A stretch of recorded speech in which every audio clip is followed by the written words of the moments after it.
aquele que junta dinheiro aos poucos vai ter cada vez mais. Ou em outras versões, aquele que junta aos poucos enriquecerá. Ai, Deus, eu repreendo o devorador, pai. Eu repreendo o Satanás que tá acabando com as minhas finanças aqui. Olha, eu não consigo prosperar. E tipo, às vezes o diabo tá lá no inferno. Não tá no inferno, né? Porque não tá, mas tá não sei onde. Aí falou, poxa, mas o que eu tenho a ver com isso, velho? Você é burro pra caramba e tá botando nas minhas costas, né? Tipo, vai ler a Bíblia, pô. A Bíblia fala um monte de coisa sobre educação financeira. Você só faz asneira. A gente é muito vulnerável a criar ídolos na nossa vida. E o dinheiro é um imenso. Por isso que o cara fala, né? Que ele é o maior senhor de escravos, né? Porque você se torna escravo daquilo que te domina. O dinheiro domina muita gente. Tem um versículo que fala que Deus dá a pobreza e a riqueza pra quem Ele quer, né? Então, pô, o problema é o cara que é ganancioso, que ele quer dinheiro acima de tudo, né? Tem um versículo que fala, né? Que quem é desesperado por dinheiro nunca vai se fartar, né? Então, você pega o exemplo de Salomão. O cara de Deus, o cara mais sábio do mundo, era o cara mais rico do mundo. Ok, pega Jó. Jó era o cara mais temente, o cara que mais agradava o coração de Deus. Fala que ele era o cara mais rico do Oriente. E na boa, naquela época não tinha Brasil, Bolívia. Então, se o cara era o mais rico do Oriente, era o mais rico do mundo. Ele era o cara mais rico do mundo e o mais temente a Deus, o que mais temia a Deus, né? Deus falando pro Satanás, tá vendo meu servo Jó? O cara é fenomenal, aquele cara. Aí ele vai lá, perde tudo e depois Deus dá o dobro. Caramba, mano. Tipo, Jó já era o cara mais rico do mundo. E Deus deu o dobro de tudo que ele tinha, né? E a gente pega vários outros exemplos. Então, sei lá, mano.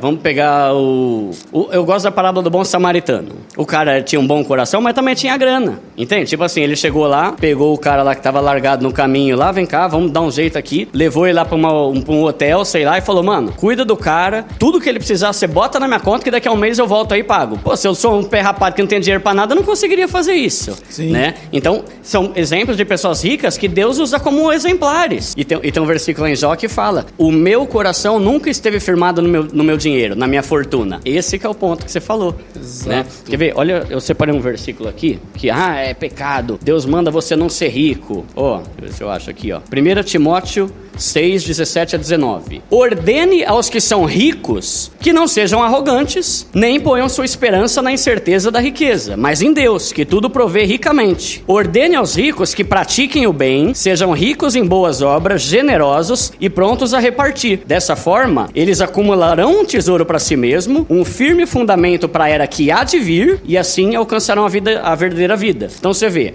mas lá tá escrito que a gente não pode juntar tesouro no céu. Cara, Jesus estava falando ali pra gente gananciosa, os fariseus, os caras que só queria bem material. Nesse caso aqui ele falou, cara, ordene aos ricos o quê? Que dê tudo que tem? Não, que seja generoso. Use esse dinheiro aí pra fazer o bem, né? E assim você vai juntar tesouro aqui, mas também vai garantir lá em cima muitas coisas boas por causa dos seus atos de bondade, né? Generosidade não é função de quem é rico, tá? É função de filho, tá? Tem uma passagem lá em Coríntios que Paulo elogia o pessoal da igreja falando assim, mesmo sabendo da extrema pobreza de vocês me sustentavam, né? Então, tem gente que fala assim, quando eu ficar rico eu vou ajudar gente pra caramba. Tá, mas com o pouco que você tem, você não ajuda ninguém, né? Não ajuda ninguém. Você ajuda na medida do que você pode, né? O melhor remédio contra a ganância é a generosidade. Então, assim, se você é pobre, mas tem pobre que já é ganancioso desde a pobreza, sim, né? E avarento e tudo. Já tudo. Que é idolatria, inclusive. A Bíblia fala que a ganância e a avareza é idolatria, né? Então, se você... É o apego, né? É de não vou dar nada pra ninguém, eu quero ter mais, cada vez mais. Eu sempre fui muito bom em trabalhar pra ganhar dinheiro, sempre foi muito bom pra não gastar dinheiro com besteira, pra realizar meus sonhos, mas eu nunca manjei nada de investimento, de IPCA, CDB, cara, poupança. É o que eu sabia, como a maioria dos brasileiros, né? É que se você não sabe dizer não pras pequenas conquistas, pros pequenos desejos, você nunca vai alcançar os grandes sonhos. E esse é um problema. Muito brasileiro não tem nada porque vive gastando com um pequeno desejo o tempo todo. É o cafezinho, é o negocinho, é o rolezinho, Eu não tô falando que todo mundo que é pobre porque é burro. Tem gente que é pobre porque ganha pouco, porque tá desempregado, porque perdeu tudo na pandemia, porque tá doente, se lascou. Mas, cara, eu posso falar, gente... Tem gente que não tem jeito mesmo, cara. O cara... Aí tem esses casos. Cara, tem muita gente, e não sou eu que tô falando, são seguidores do meu canal. Cara, vai ver nos meus vídeos, não precisa acreditar no que eu tô falando, vai ver. A galera tá falando, mano, minha vida tá mudando porque eu tô pensando de outra forma, e não porque eu tô ganhando mais. A minha vida financeira financeiro tá mudando. Por quê? Porque tá começando a entender que você tem que ter uma inteligência financeira se você quer mudar de vida. E a pessoa tá mudando de vida estando com o mesmo salário de sempre, caramba. Entendi. Entende? Então, parece que eu tô ofendendo, mas não é, porque nós brasileiros, a gente não tem aula de educação financeira na vida. Fica assim, não, se eu conseguir tal coisa, minha vida melhorar. Quando eu ganhar tanto, minha vida melhorar. Mas dá pra você já, com esse dinheiro, já reorganizar toda a sua vida, né? Dá. Só que aí vai exigir o sacrifício, que é o que muita gente não quer. Que é esse negócio de você para de querer viver como se fosse rico. Para um pouco. Porque o que a gente quer não é que você pareça ser rico, é que você seja rico. Então, o meu convite pra pessoa é o quê? Não é falar fórmula mágica, não é falar chave milagrosa ou segredo do coach, não sei da quanto. Destravar. É falar, velho, você vai ter que parar de ficar torrando, você vai ter que focar em quitar suas dívidas e parar de fazer dívida nova, você vai ter que focar em trabalhar pra caramba, e isso inclui não só o teu emprego, mas rendas extra pra montar sua reserva de emergência e entender que sair da pobreza é um processo, porque às vezes a pessoa faz asneira por 30 anos, e aí quando ela quer mudar de vida, ela acha que vai acontecer em 2 meses. Não vai acontecer em 2 meses. Vai ser um processo em que você vai caminhar e entender que você vai ter que abrir mão de muitos luxos, vontades e desejos pra você chegar num nível em que você vai poder fazer tudo isso com paz no coração. E não nesse cagaço de, eu vou gastar aqui, dando um exemplo aqui, né? Vou gastar 70 conto no hambúrguer. Beleza, você gastou, tá? Não. E é só um exemplo, que o Paquito nem tem cara de pobre, né? Mas, pode crer, né? Ele não pode ser pobre porque ele não tem cara de pobre. Não tem. Ninguém vai acreditar, falar, pô... É verdade. Então, qual que é a ideia? É falar, cara, para de viver luxo pra você poder chegar num estágio em que você vai poder viver o luxo. Porque senão a pessoa entende, poxa, mas o pobre já não curte nada, não pode nem comprar um hambúrguer de 70 conto. Pode! Só que adianta você pagar 70 pau num hambúrguer, sabendo que a tua conta tá toda ferrada e você tá no mau cagaço, vivendo agoniado, sabendo que você não tem nada. Isso não é prazer. Entende? Tipo assim, você acha que você tá curtindo a vida, mas você tá... Gera culpa, né? Não devia ter feito isso. Quando você sai do hambúrguer, né? Então, é trazer a pessoa pra realidade de que sim, você vai ter que fazer uma série de esforços, e esses esforços são falar sobre várias possibilidades de você ganhar dinheiro com o celular. Então assim, tem muitos aplicativos e tal, sabe? Mas é questão de procurar. Vai ter que fazer. E aí o que eu sugiro pra pessoa não tem milagre também, né? Não, vai ter. Não tem isso, sabe? Pronto. Não. Vai ter que ralar. E abrir mão de luxos, de ostentação, reduzir o nível, né, o quanto você gasta. E aí entra o que eu tô falando. Muita gente fala, Duda, caramba, velho, tá dando certo, quitei minhas dívidas. Duda, montei minha reserva de emergência, 3 mil reais de reserva.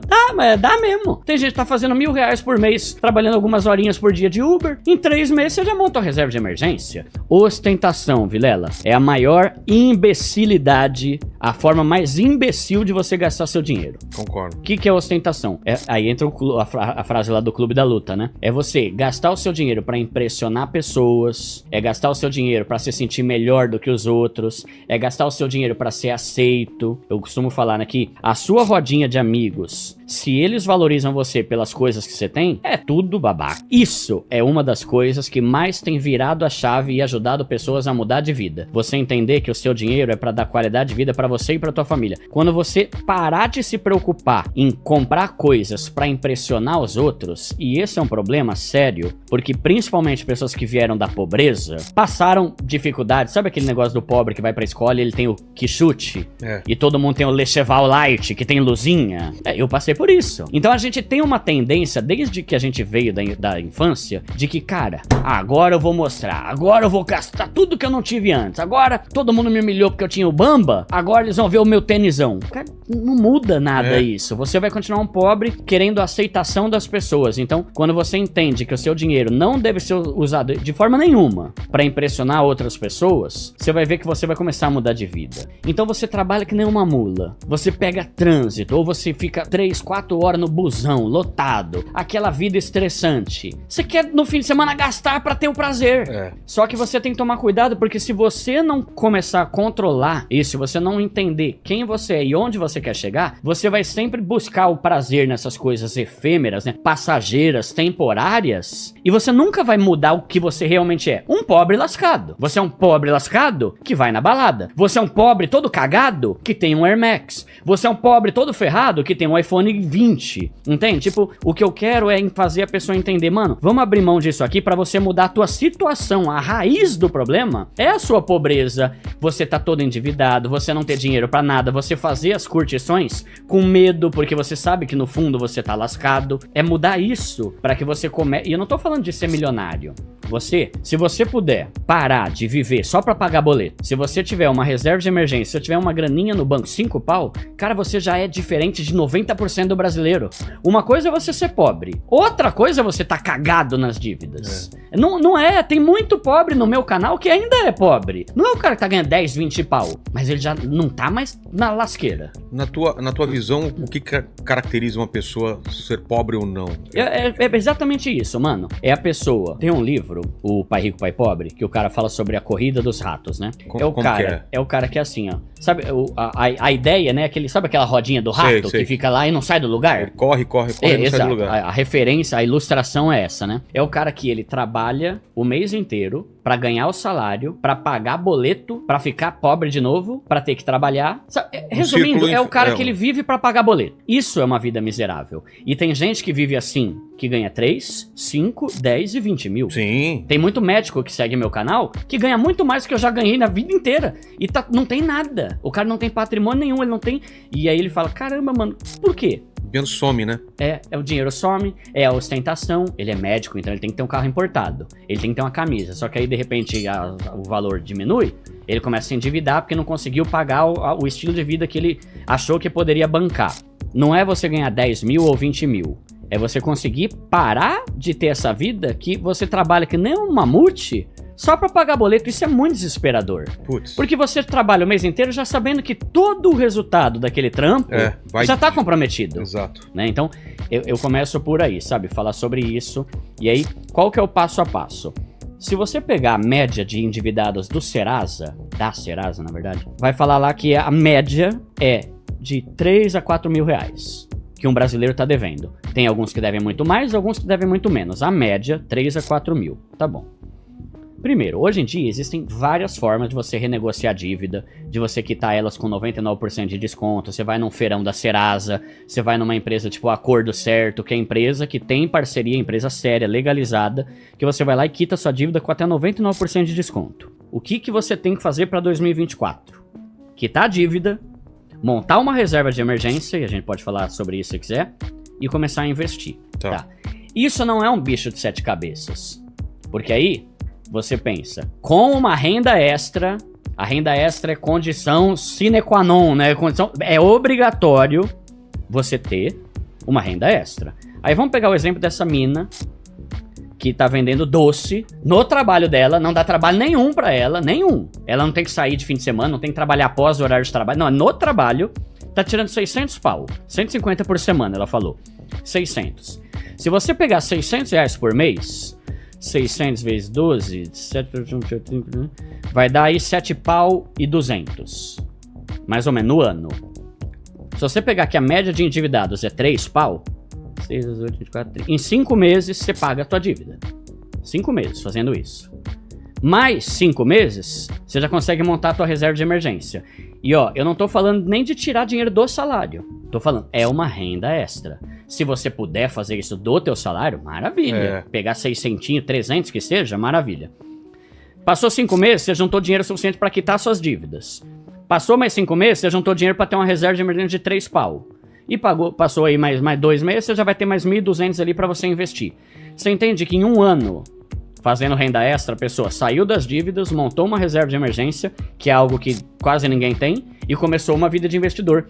Ela já vai chegar lá no ano que vem com uma vida totalmente diferente do que ela estava vivendo no começo de 2024. E aí eu falo, né, cara, a gente tem que ter como se fosse um cabresto.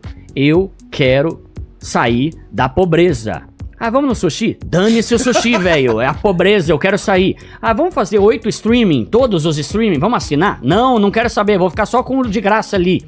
Vamos fazer... Entende? Se você não tem foco, dá 1 mês, 2 meses, você já não tá mais pensando em fazer isso, que é o sair de pobreza, né? Da dívida e tal. Então, você vai ter que ter uma disciplina que vai obrigatoriamente te forçar a falar não para prazeres momentâneos que vão tirar o teu dinheiro o tempo todo. Então vamos lá, o que é a reserva de emergência? O próprio nome já explica. Reserva, o que é o reserva no futebol? É o cara que tá ali fora, se precisar, ele entra. Tá na reserva. Emergência é para emergência. É um dinheiro que você vai ter guardado para usar em situações emergenciais. Deu merda. Vai pegar aquela grana. Por que isso é importante? Porque desgraça acontece na vida de todo mundo. Todo mundo passa por desgraça. Seja você pessoa física, jurídica, empresa, né? Vai acontecer coisa ruim, ou por erros teus, ou por uma coisa totalmente incontrolável, como uma pandemia que pegou todo mundo de surpresa. Ninguém imaginava que a gente tá vivendo de máscara, todo mundo na rua. Guerra, né? Pandemia.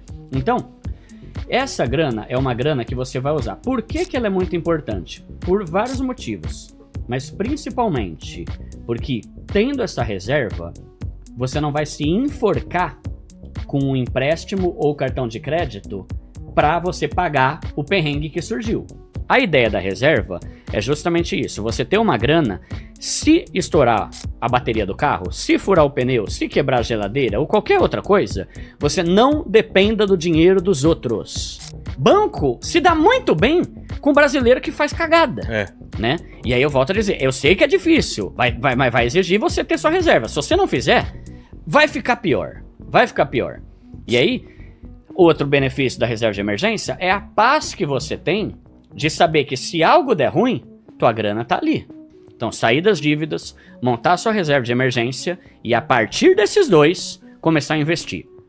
Eu não falo pra pessoa investir se ela não tem a reserva e ainda não tá com as dívidas. Tem esse passo a passo. Tem esse passo a passo. Montou a reserva, tá lá guardadinho esse dinheiro, aí vamos pensar em investir. Aí pode começar a investir.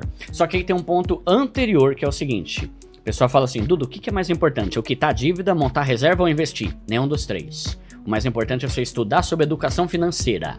A ideia da escassez é você ter mentalidade pobre. Sabe? Tipo assim... eu não posso gastar dinheiro. Eu não posso fazer nada. Dinheiro não traz felicidade. Eu prefiro ser pobre, mas ter com a vida tranquilinha aqui e tal. Ser muquirana. É certo esse papo. E essa parte eu concordo. O que acontece? Às vezes a pessoa, ela foi condicionada a ter uma vida de pobreza tão grande que quando ela começa a enriquecer, ela não consegue abandonar isso. Sim. E é um processo isso. Eu tô nesse processo. Eu sou esse cara aí. Eu tô nesse processo. É um processo em que você vai entendendo que, pera, Duda, agora a minha vida é outra. Então eu já posso ter alguns prazeres e não ser tão agoniado com coisas como eu era antes. Então faz sentido. Não deixe que o enriquecimento tire a sua simplicidade, porque vai acontecer. Eu acredito realmente que as pessoas que estão me seguindo e seguindo outros canais, vão começar a mudar de vida. Não perde a beleza das coisas simples da vida. É legal você fazer coisa básica, que não tem custo, que não tem luxo nenhum, mas que te leva a se divertir. Só que se o cara é o pobre, que a única felicidade que ele tem é embalada de Playboy de fim de semana, cara, você não vai mudar de vida nunca. Vai ser um pobre lascado que vai embalado fim de semana, né? Então, muita coisa, andar de bike, a gente anda de bike quase todo mês, a gente vai com a galera da igreja, bike noturna na Paulista. Boa demais. Aí desce lá, vai pro Ibirapuera, depois volta pra igreja, sabe? Não tem custo, mano. Só que por que a pessoa tem essa tendência de achar que é caro se divertir? Não é. Talvez você que tá perdendo a referência das coisas, né? Mas o papo de escassez que eu bato de frente é isso aí, sabe? Eu entendo que a gente tem que tomar cuidado pra não ficar aprisionado àquela mente de pobre. Se a nossa vida tá mudando, a gente pode começar a gastar mais. Por exemplo. Tem uma coisa que eu falo no canal, que tem 3 tipos de pessoa. O muquirana, o econômico e o jumento. O que é o muquirana? É o cara que ele tem condição, mas ele não gasta pra nada, porque não quer gastar dinheiro. O cara passa frio, mas não compra uma blusa. Tá. O cara passa fome, mas não compra um doguinho de R$3, um cachorro quente. Esse é o muquirana. É o cara que ele não quer gastar dinheiro pra nada. Pra nada. É pão duro. Caramba, velho, você tem. Sabe, muquirana vem de um piolho. É um bichinho que chama muquirana. É tipo um piolho e a ideia é o quê? é o cara que só quer sugar dos outros. O piolho vem, ele fica sugando, né? Parasita, né? Fica sugando os nutrientes da gente. Muquirana é, paga pra mim aí. Se eu for lá, dá pra você fazer a minha. Velho, não vai. Sabe, fica uma lição aqui. Você não tem dinheiro, não vai, criatura. Não fica querendo na bota dos outros. É ridículo, né? Muitas vezes na vida, todo mundo da igreja ia pra comer alguma coisa. Eu ia pra casa, que eu não tinha dinheiro, eu vou ficar na bota dos outros. Isso aí é coisa de muquirana. O que é o jumento? Jumento é o oposto. É o cara que não tem noção nenhuma, torra tudo, paga, compra as coisas mais caras, ele faz churrasco e chama todo mundo pra comer de graça, só que ele é pobre. Então ele é um jumento. Por quê? Porque ele tá vivendo como se fosse que não é. Então ele já tem 8 blusas e compra mais 2, já tem 7 tênis e já compra mais 1. Então isso é o jumento, é o cara que não tem noção. O que é o econômico? É o cara que você tem que ser. A mulher que você tem que ser. O econômico é a pessoa que ela compra aquilo que ela precisa, ela sempre pesquisa o melhor custo-benefício das coisas, ela não sai comprando a primeira coisa e também não deixa de comprar. Se ela deixa de comprar, é o muquirana. Se ela compra o primeiro que vê, é o jumento. Entendi. O econômico pesquisa preço. É o exemplo do McDonald's. Por que eu não vou usar o cupom? Ah, Duda, mas você tem R$35? Tenho. Mas por que eu vou pagar 35 sendo que eu posso pagar 20 na mesma coisa? E aí, qual que é o problema? E esse é um problema de mentalidade. A pessoa que não tem educação financeira, ela confunde o econômico com o muquirana. Não tem nada a ver. O econômico, ele economiza porque ele sabe onde ele quer chegar. O econômico, ele economiza porque ele tem prioridades na vida. O muquirana não compra porque é muquirana. Não quer, você quer por quê? Não, porque eu não quero. Não quero gastar. Compra as coisas mais vagabunda. Isso é coisa de gente muquirana, comprar coisa vagabunda. O econômico, ele compra coisas com custo-benefício bom. E isso é fundamental. Por quê? Porque nesse processo de mudança de vida, que eu falei, você parar de gastar com pequenos desejos para conquistar grandes sonhos, quando você falar não pro sushi, vão te chamar de muquirana. Quando você comprar um tênis Fila em vez de Nike, vão te chamar de muquirana. Quando você comprar um boné do primo pobre, que custa 30 conto, em vez de comprar o New Era, aquele lá do New York, vão te chamar de muquirana. Você tem que cagar e andar. Você tem que falar, você acha que é muquirana? Tá bom, maravilha. Fica aí com o teu pensamento. Por quê? Porque se você se deixar levar por esse tipo de crítica, você vai voltar pra vida de ostentação, que é a vida que vai te manter refém da pobreza o resto da vida.